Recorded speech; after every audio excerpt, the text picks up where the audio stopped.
5 seconds. Get ready. It is true that our educational institutions are fulfilling to a certain extent the first objective of education.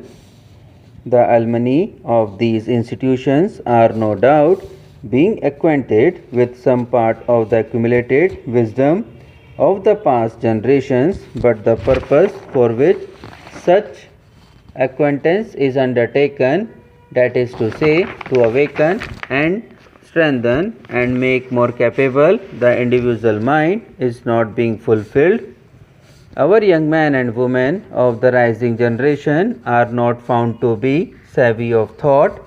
It is true that from these institutions come out now and then some rare individuals whose mind is full alert, awakened, and quite forceful.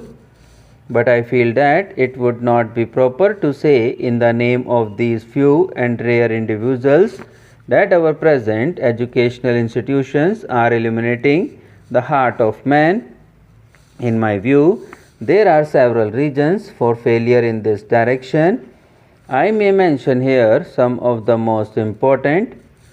Firstly, a great part of the accumulated knowledge or experience of the past generations with which our young people are being acquainted in these educational institutions has absolutely no relation or relevance to the daily life of these young people or to the world around them or to their collective life.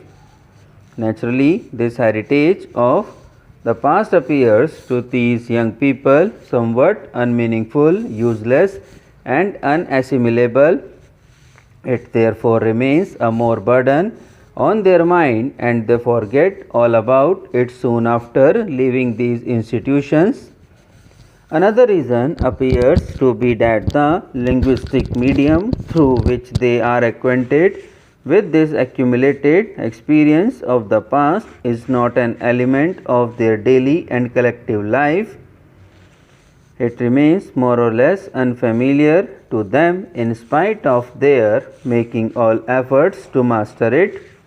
It is therefore quite natural that this heritage of ideas, instead of being a torch to light the lamp of their mind, has become a sort of absorbent which soaks up even the oil of that lamp,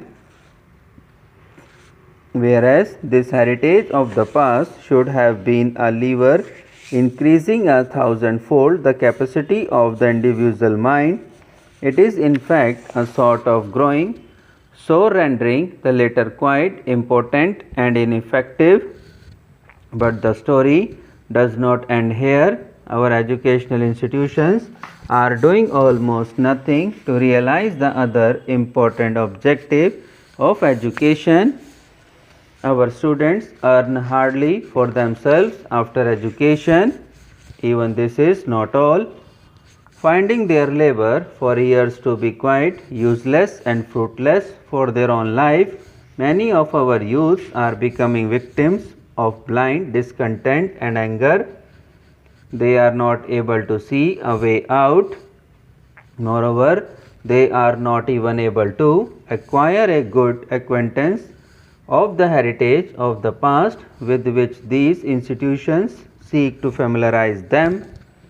In my view, one of the reasons for the fall in the standards of education, of which there as a journal complaint today, is that our youth do not benefit at all from the education which is being now imparted in our educational institutions. The poison has not only corroded our individual life but is also now spreading into our collective life.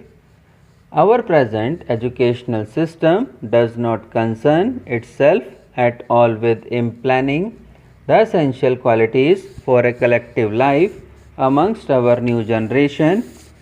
So, if in this situation our new generation remains devoid of the qualities essential for collective life, there should be no reason for surprise. Indeed, it appears to me that our present educational system does not at all seem to concern itself with the development of those qualities in our youth which are essential for a good collective life. Our present educational system is thus as unbalanced and ill-formed as would appear to be a man with a protruding body and skinny feet and legs. Whatever may be the reason for this, the entire effort of our present day educational institutions seems to be merely to acquaint the students with a limited aspect of knowledge and not at all to make them skillful at work or good social beings. I therefore believe that amongst other efforts necessary in this system, it is also necessary to establish a balance in its objectives. We in this country must decide as to how many scholars and skilled workers are required for our country. It is quite evident that for every age and for every country, both scholars and workers are necessary.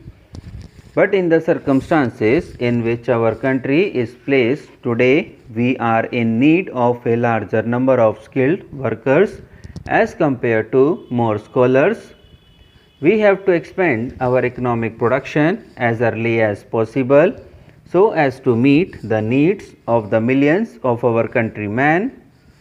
I may also add that amongst the conditions that have to be fulfilled for expanding production are a fairly good standard of health of our people and familiarity with modern economic and industrial organization and process.